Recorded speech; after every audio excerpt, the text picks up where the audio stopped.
The master of truth, Kungpa Legpa, was extremely precocious, with full memory of his past lives. He imitated Drukpas in meditation. He practiced breathing exercises, and yoga was his full preoccupation.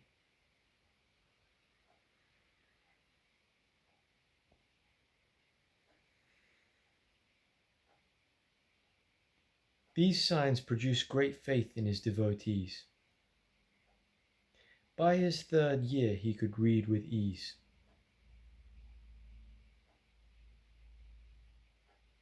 When he was older, his father was assassinated in a family feud, and disillusioned with the world, he decided to enter into the spiritual life, leaving his home, patrimony, family, and friends as though they were so much dust under his feet. He took the precepts of layman and novice from Lama Nenyin Kojai. Later, he received ordination as a monk from Jakayan Rabba Ragpa of Zawi. The monk Sonon Drukpa taught him the esoteric tantras of the secret mantra tradition, while at the lotus feet of Gyal Wongye he learned the complete doctrine of the Drukpa tradition. Concentrating on the three secret teachings of Polden Drukpa Rinpoche.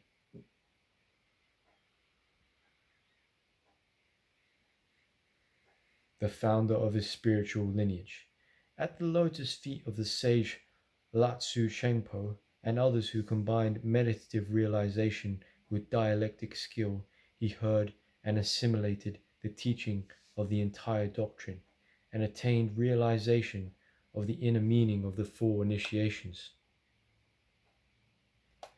and empowerments. He went on to absorb the secret treasury of initiations, precepts, and advice of many other lamas through a synthesis of the meaning of the all instruction he had received. He discovered the key to all realization.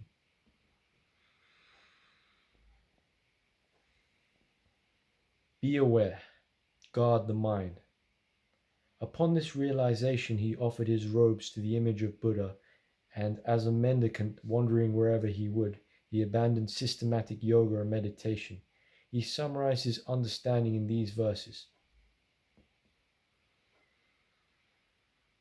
Failing to catch the spirit of the Buddhas, what use is it to follow the letter of the law? Without an apprenticeship to a competent master, what use is glade talent and intelligence? Unable to love all beings as your sons, what use is solemn prayer and ritual? Ignorant of the sole point of the three vows, what is gained by breaking each in turn? Failing to realize that Buddha is within, what reality can be found outside? Incapable of a natural stream of meditation, what can be gained by violating thought? Unable to regulate life by the seasons and the time of the day, who are you but a muddled, indiscriminate fool? If an enlightened perspective is not intuitively grasped, what can be gained by systematic search? Living on borrowed time and energy, wasting your life, who will repay your debts in the future? Wearing coarse and scanty clothing in great discomfort, what can the ascetic gain by suffering the cold towels in his life? The aspirant striving without specific instruction is like an ant climbing a sand pillar, accomplishing nothing. Gathering instruction but ignoring meditation on the nature of the mind is like starving oneself when the larder is full. The sage who refuses to teach or write is as useless as the jewel in the king snake's head. The fool who knows nothing but prattles constantly merely proclaims his ignorance to all. Understanding the essence of the teaching, practice it.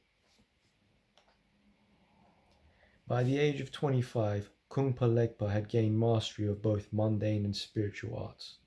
He was accomplished at the arts of pre-science, shape-shifting, and magical display. Returning home to his mother in Ralung, she failed to recognize his achievement and judged merely by his outward behavior. You must decide exactly who you are, she complained. Okay, so this is the beginning of part of the book about Drukpa Kunley, the divine madman, who was a seeming practitioner of Tantric Buddhism, but I'm sure he might not have liked that label because he was very free-spirited. He didn't like systems and dogmas and morality and these kind of things. He says something like he learned all religions and practiced each one at the exact specific time. He did many things to